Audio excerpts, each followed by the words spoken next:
Hello, guys. It's been a while. Looks like we don't have any viewers yet. I'm going to turn on this lamp, hopefully get some light in here.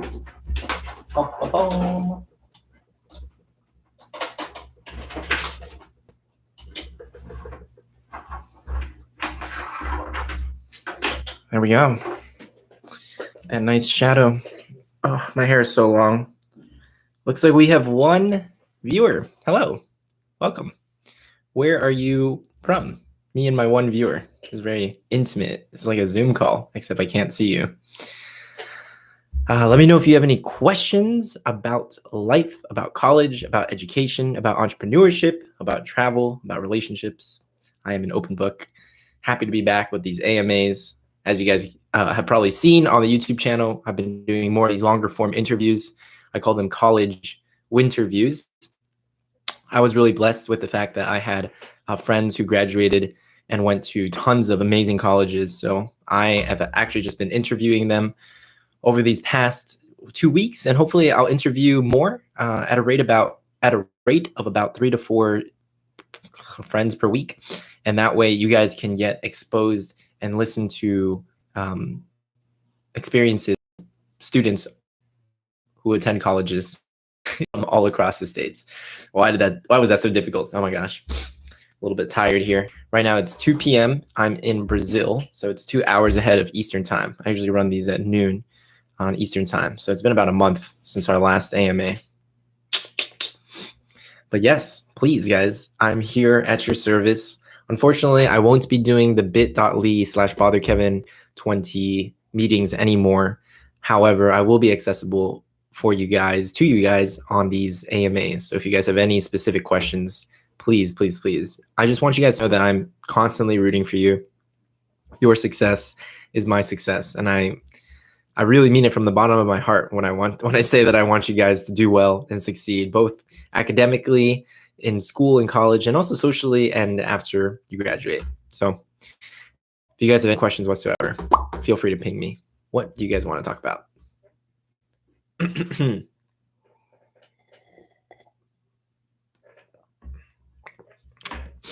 All right. If there's no questions, I guess I'll share some personal updates. I've been in Brazil. I moved to Brazil about 2 weeks ago. This was a very ballsy decision, considering that the state which I'm in, Salvador, is currently in lockdown because the pandemic is quite bad here. It's horrible here. It's so bad that there is basically a lockdown. You're not allowed to go out. There is no, non-essential businesses are all closed. Wow, the viewers are coming in. Hey guys, it's great to see you guys on a Saturday. But yeah, I'm in Brazil, as you can tell by my very Brazilian background. Just kidding. This looks like a normal bedroom because it is a normal bedroom. I made sure to get the Airbnb host to upgrade our Wi-Fi so that it could support these live sessions. No, really just support my Zoom tutoring, since that's my main income right now. But yeah, other than that, guys, I've been cooking a lot. Been making fire grilled cheese sandwiches, experimenting with curries, lots of Brazilian dishes as well. Been eating a lot of rice and beans and just trying different Brazilian snacks that my girlfriend has been getting me to eat. Lots of fried foods. I can't say it's the healthiest diet, in the world, but it is quite delicious. And I've been breakdancing a lot, found a nice spot to dance. So that's been nice. Yeah, guys, please talk to me. I don't want to just be speaking into this fiend microphone, but I want to hear, what are you guys worried about? What do you guys have questions about? It can be about my life, any academics. I'm so blessed and honored to be joined by you guys and 6 viewers. I honestly, when I started YouTube 6 months ago, I started YouTube in September. We've hit 1K subs in 6 months, which has been really exciting. I do have some ideas for the YouTube channel going forward.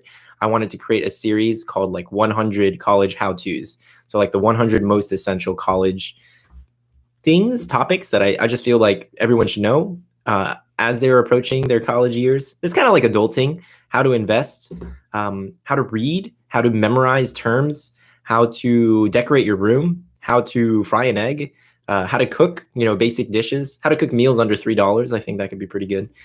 Just basic like adulting stuff, which honestly might be useful for people who have even graduated from college. Like some of my friends are like, yo, this stuff is kind of useful, Kev. So that's always been my goal. Even more so than to entertain, it's been to make useful content that I just feel like would propel this world forward. Kind of a lofty goal, but even if me and 3 of my viewers watch it and they find value, then I can go to bed easy knowing that I've made the world a better place. And honestly, that's what I live with. I've been having some questions and doubts about like authenticity, and I think that's why I stopped doing YouTube for about a few weeks, like a month. I was traveling quite a bit, but I found myself sometimes to just be performing in front of the camera, and I wasn't really putting my audience, my viewers first. And I think that's really important, because at the end of the day, I'm not doing this YouTube channel to inflate my ego or get more viewers, or, like, I guess it would be nice to have lots of subscribers in the sense that I would be able to pay bills by running a YouTube channel. But lots of subscribers just means that I'm able to help more people. And I think that's really just like my key North Star metric. So thank you guys for watching, for liking. Every single time you guys click on a video and like it and comments and engage, it makes me feel like I'm doing something good. So hopefully I am. But yes, guys, I don't want to just be sitting here and talking to the camera about my feelings. I guess I could for an hour. I'm quite good at that, but I would much rather try to be useful and help you guys. See, we have 8 viewers now, which is fantastic. Maybe you guys can just shout out and type in the chat, where are you all from? Like, what time zone are you guys in? Where are you watching this AMA from? And how can I help you today? What questions do you guys have? I know probably college process is kind of a wonky time in the college admissions process because we're just waiting for decisions. I heard a lot of them were pushed back till April, but maybe you guys are younger, maybe you guys are older. Just let me know. How can I help you today? Have some of this grape juice. I've been addicted to this grape juice. They come in these like giant glass bottles. I've been downing like a bottle a week. It's absurd. It's out of control. The way to Kevin's heart is through grape juice. Yeah, my girlfriend doesn't drink either. I've been trying to stay away from the alcohol. Bad for your body. Yolanda, hi, glad you're back. First comment. Thank you. I'm glad to be back too. Thanks so much for watching. First question, what has been your favorite thing about Brazil so far? Like I said, we haven't been able to go out very much, so just been inside. What's up, Ragad from Sudan? It's great to meet you. Great to see you. My favorite thing about Brazil, we've just been inside, cooking a lot. I came to Brazil to meet this girl, meet my girlfriend, which I haven't seen in person for 3 years. So we've been living together, sleeping together. That was a big change. I've never really shared a bed with anyone. And like, if you've shared a bed with another human being, you'll find that they very quickly, I don't know. This has been my experience, but girls like emanate lots of heat. They just get like very hot. So that makes it difficult for me to sleep and live my life. That's been a big change. But no, honestly, my favorite part, I can't say it's been sleeping with my girlfriend. It's just been being with my girlfriend. She's like a really wonderful person. I should do like a girlfriend reveal. She's like out there literally cleaning the apartment as I'm in here doing an AMA and talking to you guys. But I guess if it had to be like something cultural, I think Brazilian people are just really friendly. I've been practicing my Portuguese. Like people will just try to hit you up and chat with you. It's not like in America where, like, I'll give you an example. We live in an apartment building right now in like, by the coast. Maybe I should pull my laptop out and just show you guys the view later. But anyways, let's say I'm going to the gym to work out or break dance, and everyone will just say hello. Like they're just always like very friendly. People will like cheer you on when I'm dancing. It's not like in America where like I will literally be dancing on the street and people will just like glance at you and just keep walking without saying hello, any kind of recognition. You've just been objectified as like a dancer, like someone who moves. But I feel like people here are so much more likely to just stop and chat, strike up a conversation. Something else that I like about Brazil, and this is kind of related, is the fact that there's a garbage man who like knocks on our door every day at 2 p.m. Yeah, and to come pick up our garbage. Like, this is ridiculous because we have like a place where you dump the garbage, 45-second walk away from our apartment. So it's ludicrous to me that someone comes and knocks to pick up our garbage, even during like COVID. I think that's crazy. Anyways, that guy, his name is Hobson, and he's just like such a friendly dude. And so like Hobson knows my name. They all know me. My girlfriend calls me the gringo around here because like I don't speak great Portuguese. I'm learning, honey. But anyways, yeah, so Hobson and everyone, like all the staff in the apartment, because there's like a gate in the front. They kind of know like the gringo, so I'm pretty recognizable. There's not like there's not like a ton of Chinese people who don't speak Portuguese around in these parts, or even in this building. So and I break dance. I feel like a lot of people see me. But yeah, any other questions, guys? I'll be on for like 30 more minutes or so. So please feel free to ask whatever you guys want. Please, please, please. This is my time that I set aside each week to try to be useful for you guys. And if you guys are enjoying the live stream so far, don't forget to like. Every like goes a long way, guys, because my channel is so freaking small. It's the size of a mitochondria. So please, like. Let me know where you guys are watching from. We have someone from Sudan. I don't know where you're from, Yolanda Cruz. Sounds like a European man. I don't know.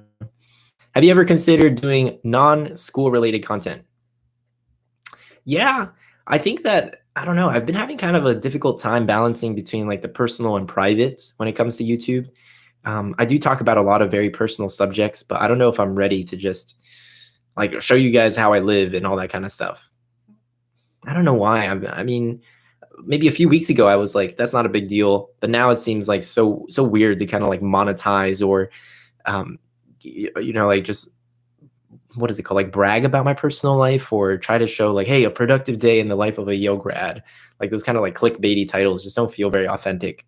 I mean, yeah, I'm curious, like what kind of non-school related content would you guys like to see? I guess people have said they've wanted to see vlogs. Although I also know that that's just like not great for the YouTube algorithm. Like they just want to see you do this one thing and do it well. Like if I were going to do personal content, I might consider doing another channel. I don't know. But those are some things that I think about when it comes to this YouTube channel. Yeah.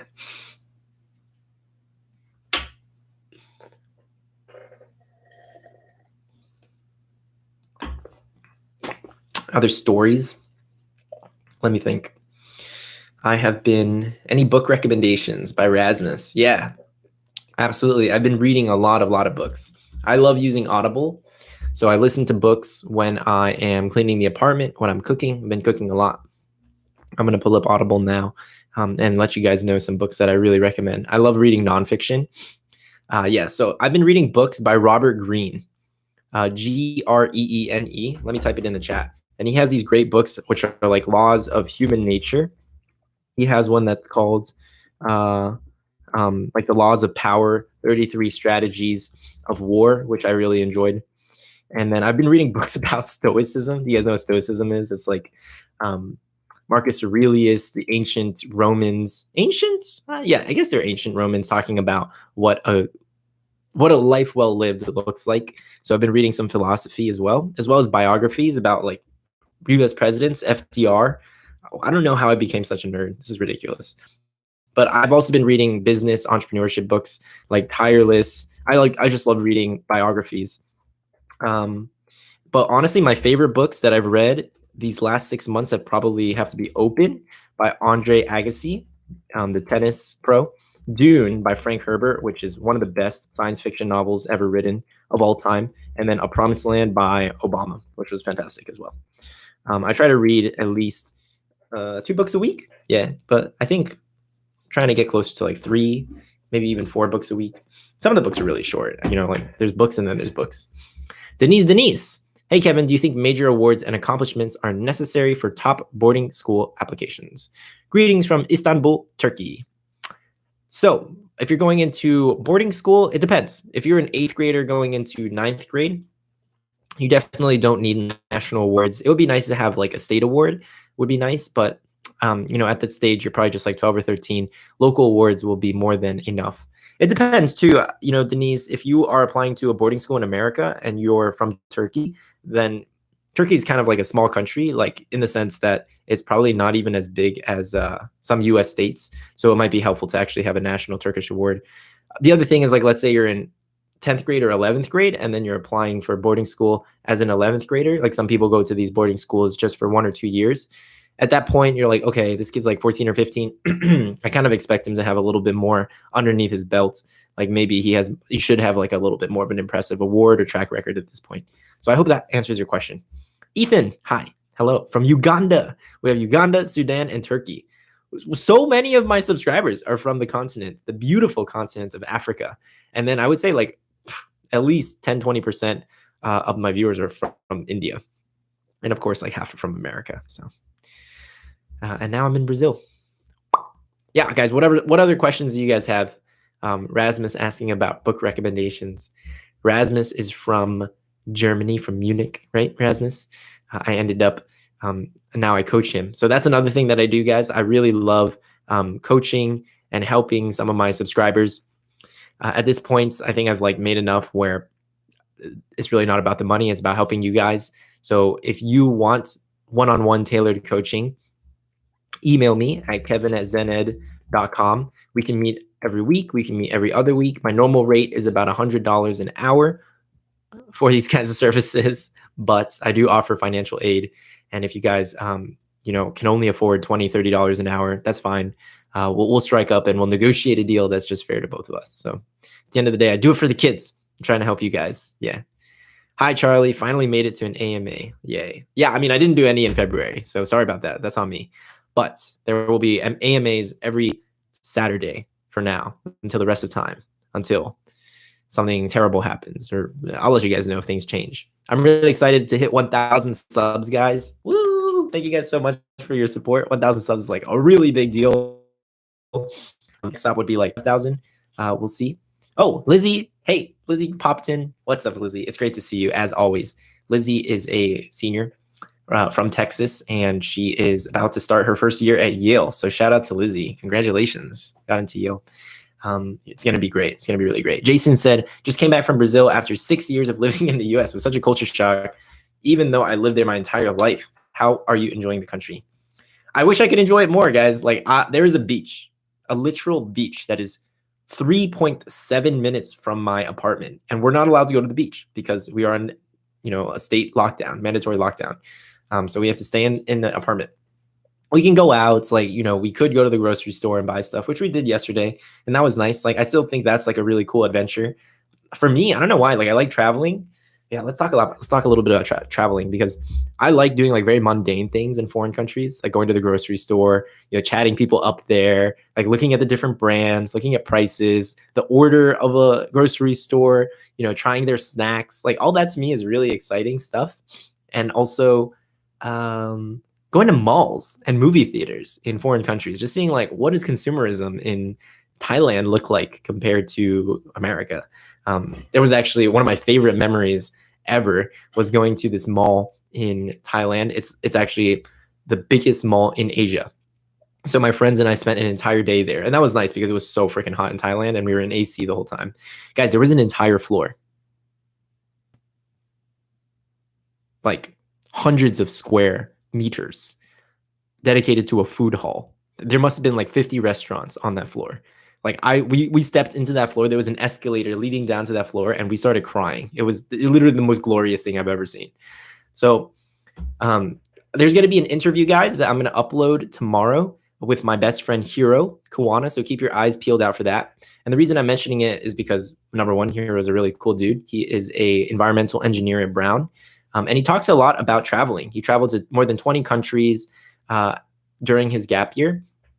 And he talked about this pipe dream where he wants to live in like 12 different countries for 3 months each.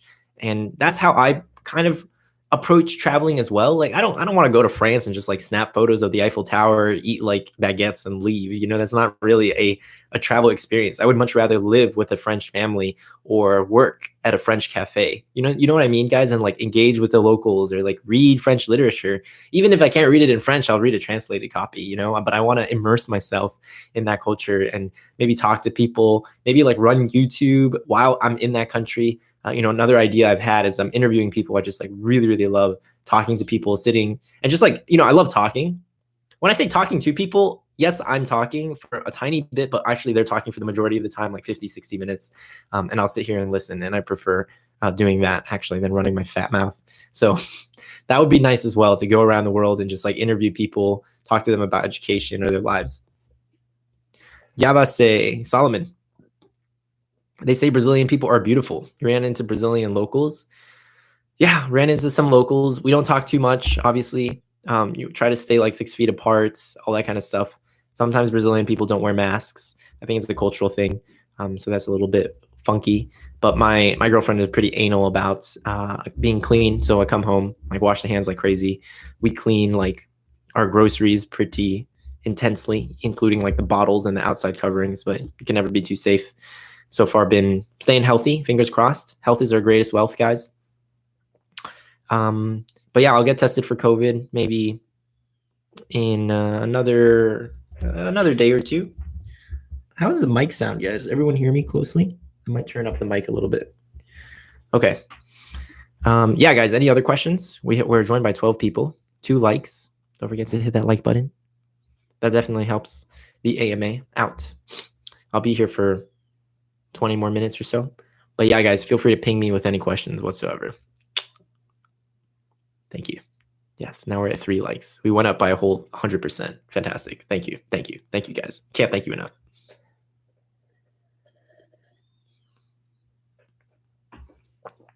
What's my biggest goal right now? I think, guys, they say that your first 10,000 subs is harder than your first 100,000.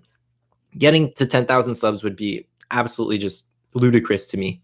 I think once I get to 10,000 subs, it would be like, I could realistically consider, I'm looking at some of the other questions. Yeah, if I get to 10,000 subs, I could realistically consider turning YouTube into like a full-time thing. And there's lots of directions that I plan on taking it.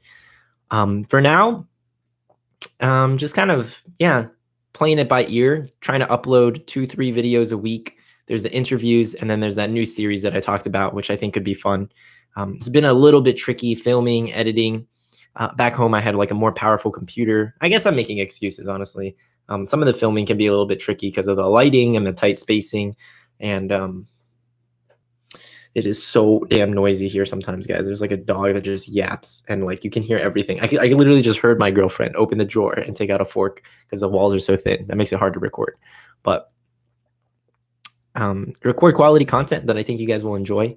And then I think 10,000 subs would be great. I don't know if Ragad, you're talking about specifically in my life, or if you're just talking about the channel. Thanks. Thank you so much. Salma said, hey, still waiting for most of my college decisions. It's so frustrating.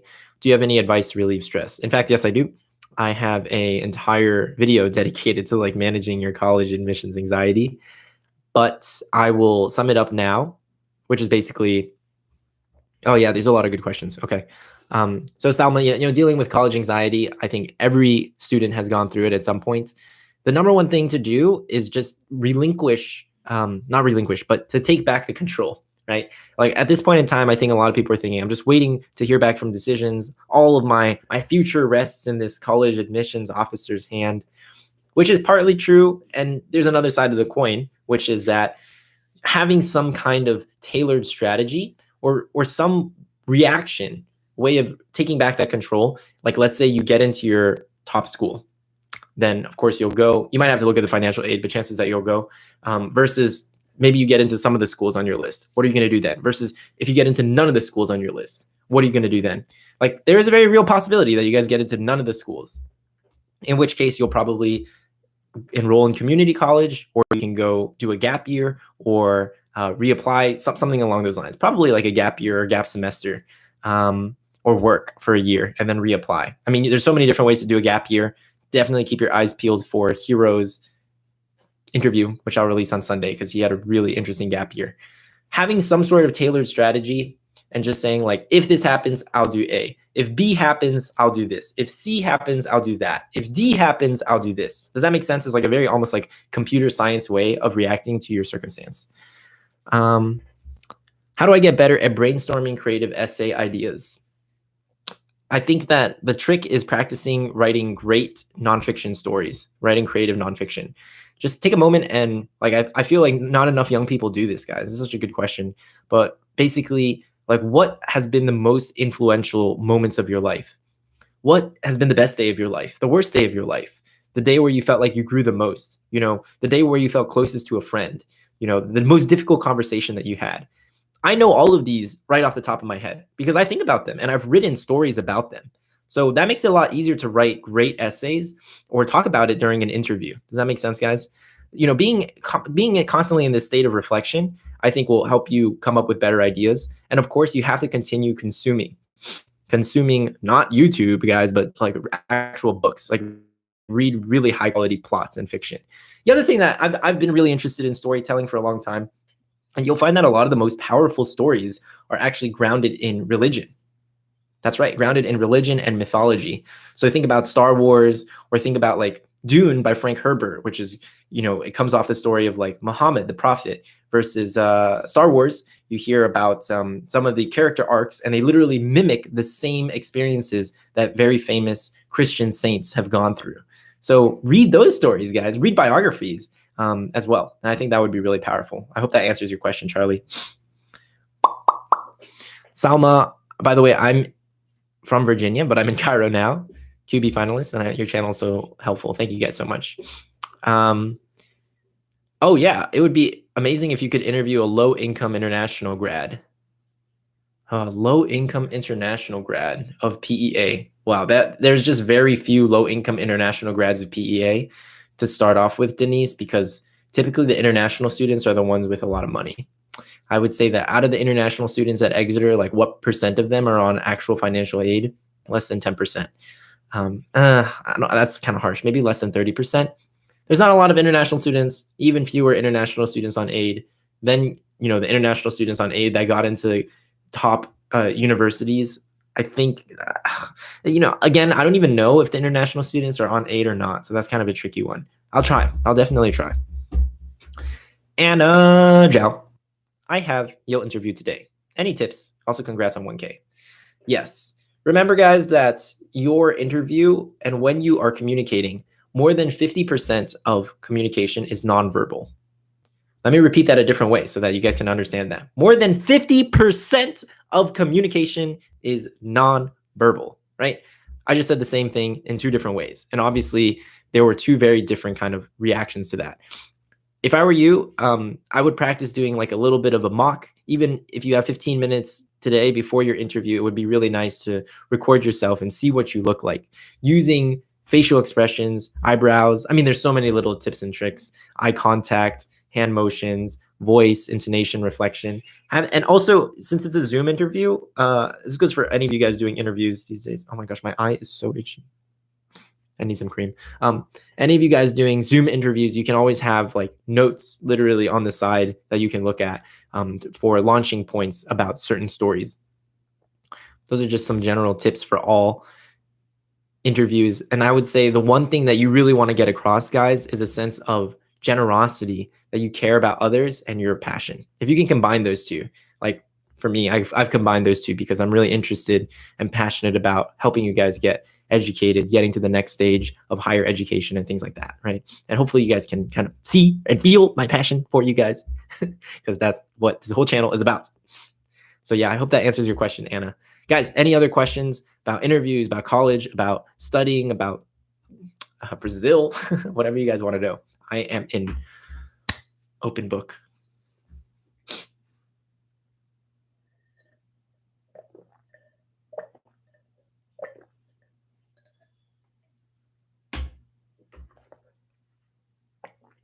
How is Brazil so far? I kind of answered the question a little bit in the beginning, Cheryl, but it's good. It's really nice. It's very warm here. I noticed it doesn't rain very often, and we live right on the beach, so there's a great sea breeze. I go out of our apartment, and you can see the ocean. I've kind of changed my lifestyle a little bit as well. So my new morning routine involves going outside, seeing the beach, meditating for 15 minutes, reading for 30 minutes, and then I study Portuguese for an hour, and then I break dance, then I come home and cook lunch while listening to an audiobook. And then that usually takes like 3 or 4 hours. And now it's like 1 o'clock, and that's actually when I begin my workday, which is kind of funny. And so that's when I'll do interviews or edit the interviews or upload them or create thumbnails. And then I tutor a lot at night. So my tutoring at night is usually 9 p.m. to 12 a.m. Do you listen to podcasts? No, I don't. I actually just listen to audiobooks. Yeah. And I do listen to some YouTubers' podcasts. I like listening to, there was one really amazing one, the Jocko podcast, which is run by an ex-US Navy SEAL. Yeah. And he interviewed Johnny Kim. Oh my gosh, you guys have to watch this video. Please watch this video. It's several hours long, but it talks about like Johnny Kim is that guy who is every Asian kid's worst nightmare. He became a Navy SEAL, went to Harvard Medical School, and now is a NASA astronaut. But what a lot of people don't know is like Johnny Kim's background. He was like physically abused. He watched his father basically almost get like murdered in front of him growing up in California. And so I listened to that. I don't know why, like the longer some podcasts are, the more I like feel like it has value. I also listen a lot to Dave Lee on investing. And that's just great for learning about Tesla, like full self-driving, learning about like stock market trends and things like that. I don't know, guys. I'm just such a nerd. But mainly I listen to audiobooks, nonfiction. I love listening to biographies. Although I really need to start reading more fiction. If you guys have any good fiction books for young adults, please type them in the chat. Like, I want something light. I've been reading too much heavy stuff. Been thinking too much about the real world. Take me out. Put me back in the fantasy world. Harry Potter, Inkheart, the Bartholomew trilogy. I wonder if anyone even knows what that is. The Alchemist series, books like that. Percy Jackson. Yeah, I even like Percy Jackson. It was pretty good back in the day. Now Rick Riordan is just balling. He makes like so much money. That's another pipe dream that I've had, guys, is to be an author. Dracula's pretty nice. I have not read Hitchhiker's Guide to the Galaxy. It's on the bucket list. Definitely need to read that one.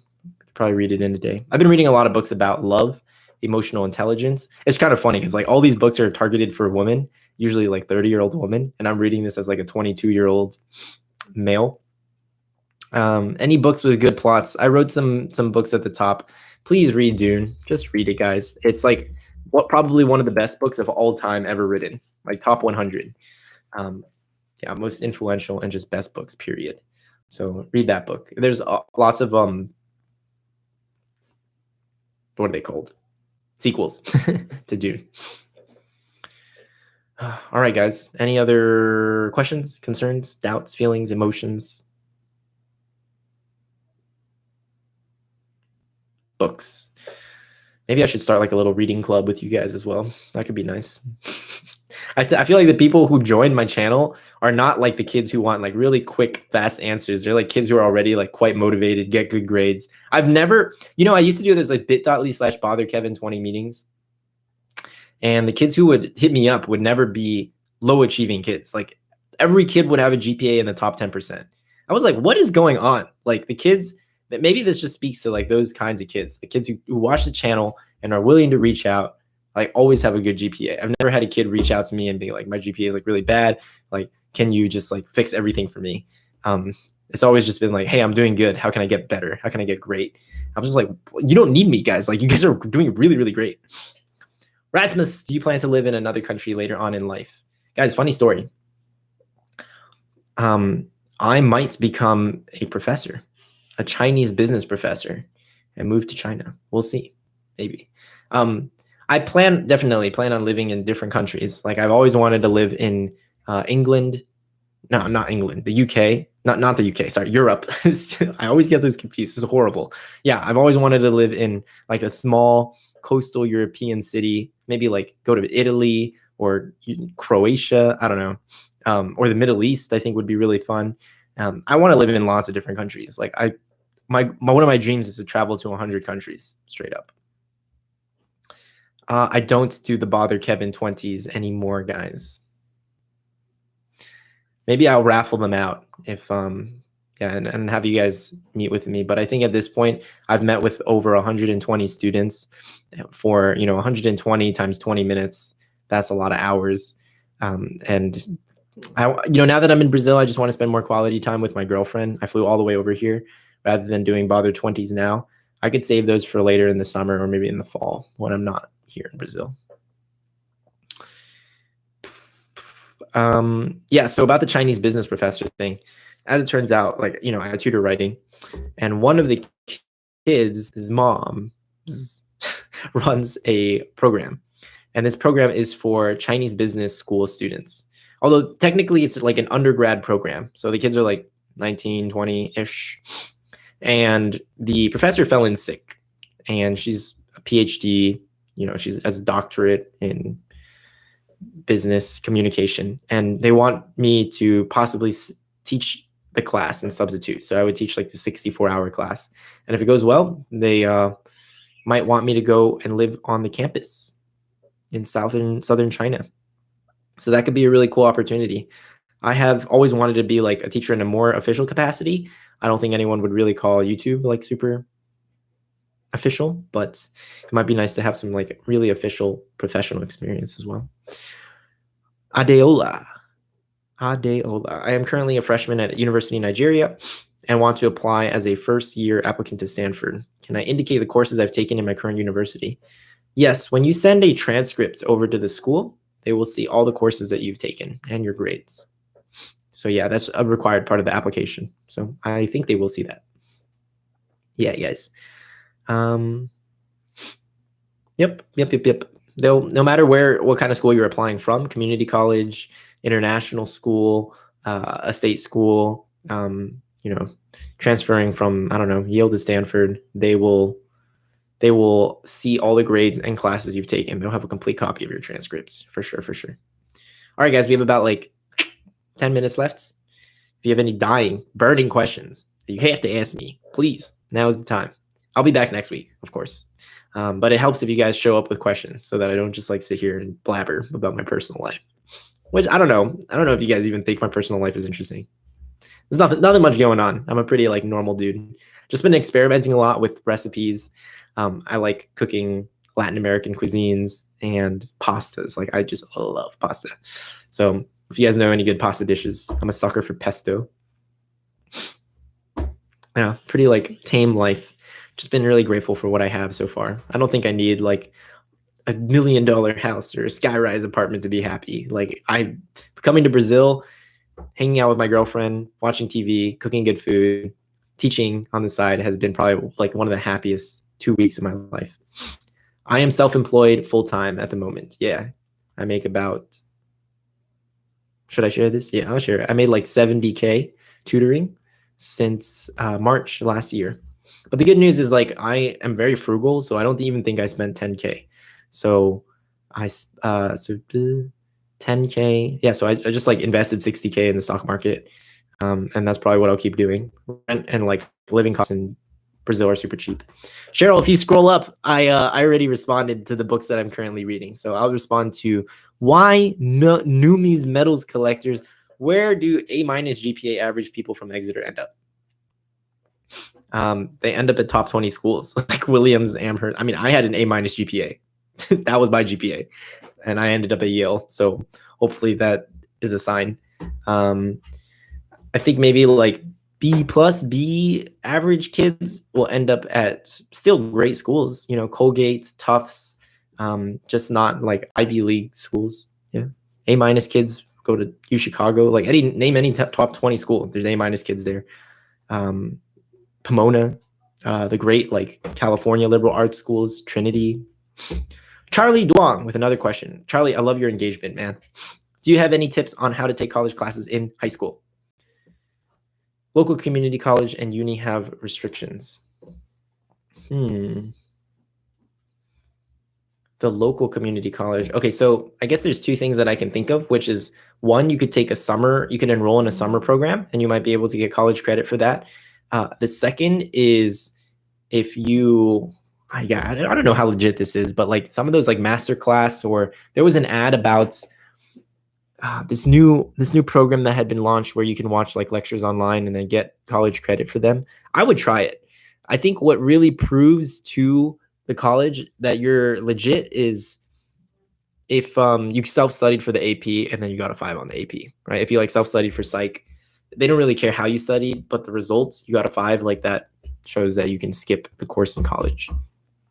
The third option is just showcase your unique competitive advantage by like really mastering knowledge of one subject. So Rasmus, who you actually saw in the chat, I was just advising him yesterday to really drill down on anthropology would be like, how can I showcase my competitive advantage, my unique knowledge of this subject, right? Like you could start a podcast, you could write a book, you could teach younger students, you could collaborate with professors and invite them for interviews and talk about modern, some of these like more widespread It's not necessarily like I need college credit, but you just want to check off that box, the more broad box that explains you have oh, the internet connection was not so good. But the broader box that says like this guy has academic he's intellectually rigorous, he has academic interests. I noticed a lot of you guys left. Wow. When the internet destabilized. I'm sorry about that, guys. I'm sorry. I want to take his higher level math classes and then preferably put it on college apps. Again, like there's different ways to showcase your mastery of math. You could talk about doing math competitions would be fine too. All right, last question for the day. Mama Shilanga, you said once that there was more elite classism at Yale than Exeter. How bad was it at Yale? Or what did Exeter do better? Yeah, this is such a fantastic question. Wow. Whoever Mama Shilanga is, like you've been watching a lot of my videos. I am like honored to the core. So this is a very complex question. Let's see how I can answer this. Give me a second. Okay, I think to one extent, classism at Exeter was so much more, I think it was harder to tell. Either the kids like really, really embraced, if that makes any sense. At Yale, it was hard to find kids where like, if they were wealthy, they were to hide it. I think for the most part, it was, I don't know how to describe it. Like, I don't even know if people weren't necessarily flaunting it, but it was just so much more obvious in like the fashion and attire.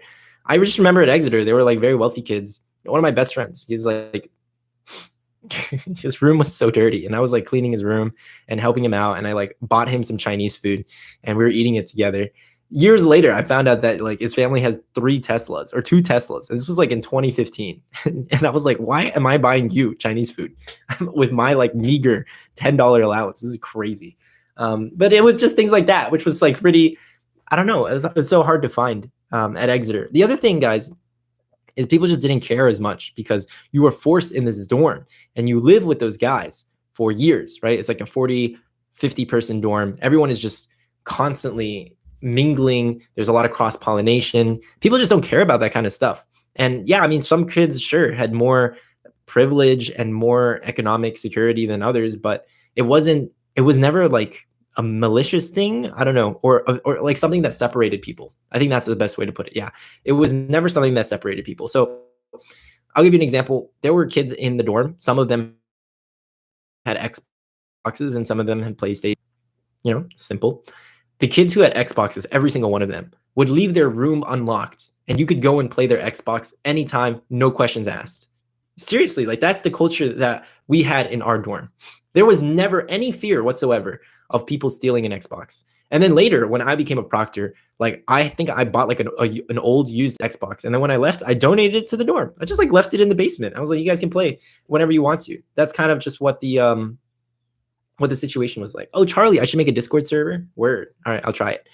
Elitism and classism at Yale, it was just so much more obvious. I think like you can tell there's just things where it becomes more of a barrier, where it's, if you want to join a frat, like it costs money, right? Like if you want to be even simple things like going to a nice party, right, might require you to have like a really nice outfit, which I think that the range as well, like there are really, really, really poor kids at Yale who got in versus the poorest kid at Exeter. Okay, there were some kids that were really, really poor at Exeter, but I think that the range, I don't know how to describe you guys. This is so funky.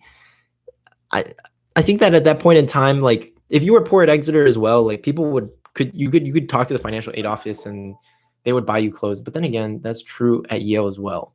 But maybe it's just like more of a pride thing at Yale. Like I know a lot of poor kids who just didn't even know that existed or didn't want to take advantage of that program.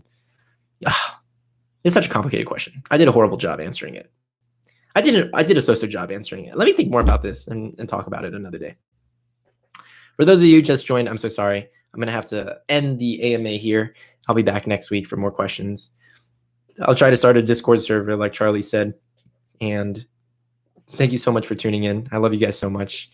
Wishing you the best of luck with your academic journey and with life in general. All right, guys, take it easy. I'll catch you later. Peace.